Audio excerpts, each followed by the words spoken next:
Hey and welcome to Neverwinter with Aragon. So the Winter Festival returns. I'm going to go through the entire event, break it down real simple, what you want to be doing to make the most of it. And on top of that, finally, they've released, as promised, their rank 5 enchantment choice pack in the Zen market. Checking the events tab, you can see we have it right there. It's going to cost us 5,000 Zen without a discount. Remember, you can get a 20% discount coupon like these ones right here from your Celestial Bags Refining just through your invoking every day. So you'll be able to get that price down to 4,000 Zen. Whether that's worth it for you or not is up to you, but it has every single enchantment right there, excluding the companion and the combat enchantment. Do not go spending this much for a bonus enchantment unless you literally have nothing else to upgrade, as that bonus enchantment does not give you any item level. It just gives you a teeny,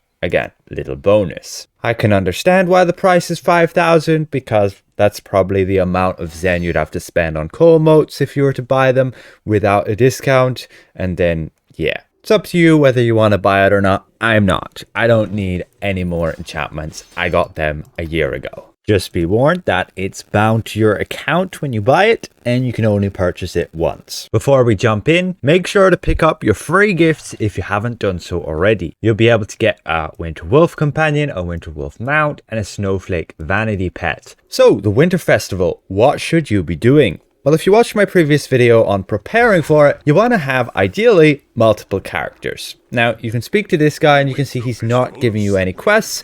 He might do so if it's your first time doing the Winter Festival, and you'll be directed to a portal to go and travel to the actual Winter Festival area, which is just here. It's an exclusive map to this event. So once you're here, you're going to go access again here on every single character. But once you bring them here, you won't have to do so till the end of the event. You can just leave them here. You want to speak to the main guy.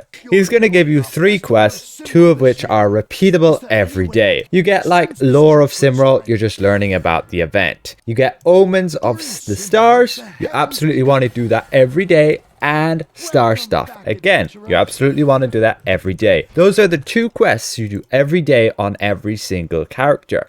So the first quest, you just head to this person right here and you just complete the quest, and that gives you a voucher in your inventory. You double click it, brings you to the Zen market, and costing 0 Zen, you can buy a free Starlight parcel right there. We have a few of those right now. You can see she also gives us a quest as well, but this is just, again, learning a bit about the event, and I wouldn't worry about it. Then we need to head over this way, and you want to go to the big telescope, and you simply go and interact with it. There's a bunch of dudes here. You can go move up to it, look at the sky, and press interact. And then you're looking into this telescope. You'll get your cutscene, which you can indeed skip, and it's just going to highlight one of the stars. And yeah, it's going to be random each time. But once you've done that, you speak back to this guy, and that's your quest complete.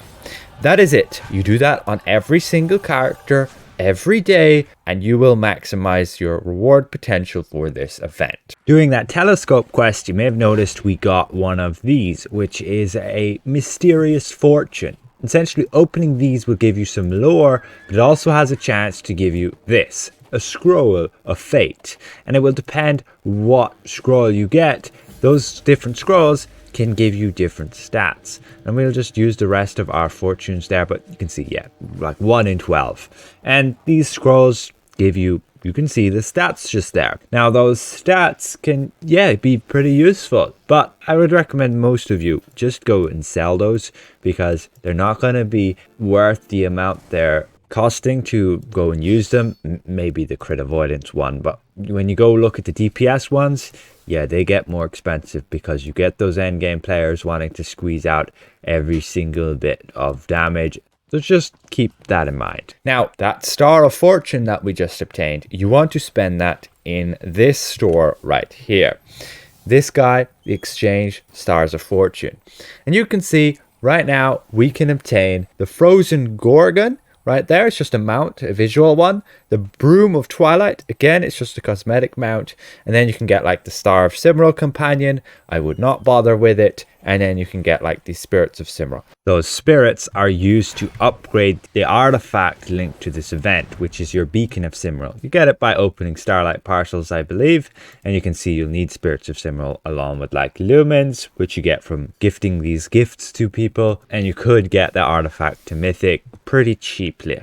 And you probably want to do that if you're a new player, and especially if you're a tank, as that artifact is one of the ones that's going to give you 15% stamina regen. So that is very good artifact for a tank, and I would recommend you go for it. And I would not spend your Stars of Fortune on these unless you're really short, as you'll get those spirits just by doing your repeatable quest. What you want to spend your Stars of Fortune on is getting as many of these gifts as Simril as possible. The reason is because you're going to use these gifts to share with a full party, and they will allow you to obtain more Starlight bags, Starlight parcels. I'm not exactly sure why I have 3 types here, but one type is going to drop from the gifts. The other type you're getting from the Zen market. And when you look at the tooltip, what you want to be doing is obtaining as many of these Starlight parcels on one character. So when you go to share the gifts with other players, like right here, we've done so and we get all of our loot. You want to make sure you're doing it on one character, collecting the gifts from other players. That way you get as many Starlight parcels on one character as possible. The reason is, depending on how many of them you've opened, you have a higher chance to get better rewards. You can see that there from 5 to 10 to 15 to 20,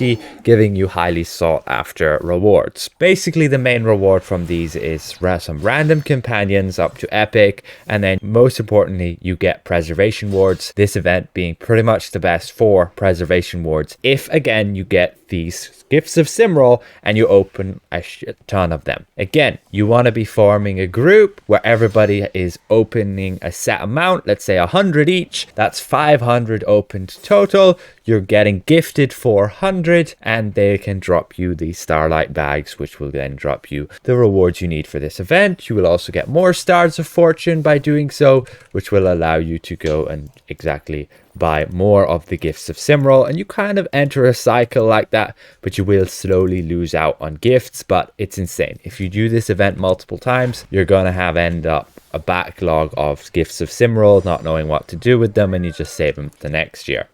Now, additionally, there's a second currency with this event, which is this vendor right here, which has some new stuff. You can see you're going to have to spend Light of Simril. This currency you'll get a ton of, again, just through the gifting process, sharing those lanterns with each other. Right now we can obtain the new Baby Displacer Beast, and if you're a new player and you're DPS, I would highly recommend you get this guy and just run him as your summoned companion for the bonus accuracy, crit strike, and crit severity. Additionally, you can see the other rewards there. All of them are just kind of green, and I would not worry about any of them outside of, again, that Baby Displacer Beast. I might go and make a video testing all of them, and we can see if they've changed them to be in any way more effective than they have been in the past. You can also get, as you can see right here, a vanity pet of some slugs. Yeah.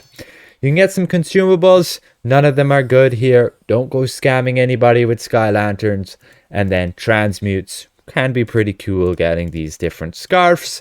And you can also get the like frozen weapon there for your class. That is pretty much it for the event. Again, we're switching our character, heading over to the Winter Festival. Once here, we grab the 2 repeatable quests from this guy, Star Stuff and Omens of the Stars. Complete the first one, getting your voucher. Go to spend your voucher, get your Starlight parcel, and then look into the telescope. With that complete, you get our Star Fortune from this guy. Now, you may note there are definitely other activities you can do in this event, and I would not recommend wasting your time on them, even if you're a new player. Of course, if you've never done them, by all means, go discover what they're like. You have like a sled race you can do. You have some fighting enemies on some ice you can do. Oh, and yeah, there is fishing, and they supposedly updated it. You can follow your quests, and yes, you can go fishing, but again, it's a complete waste of your time. You can get new vanity pets for fishing, You can see all of the fishing reagents you need there. You can get your fishing rod upgraded. All of it very pointless in my opinion. I haven't found it to be of much use. Of course, you could actually get like the light wine consumable there if you really wanted the extra movement speed all of the time. And this would be the guy you speak to about fishing and so on. You'll be fishing in those pools like this guy's right here, but yeah, it's kind of a waste of your time, guys. Just stick to the basics, don't get burnt out, but also enjoy yourselves, have fun, it's a game. So that's the Winter Festival in a nutshell. Again, the rank 5 enchantment choice pack on the Zen market just there. Whether that's worth it for you or not, entirely down to you and your budget. In my opinion, it's a little bit steep compared to the prices on the auction house. But of course, it will depend on what enchantment you're looking for. Special thank you again to all of these channel members for their added support. And if I presented this well, consider leaving the video a like. If you're new around here, consider subscribing. See you guys around. Goodbye for now.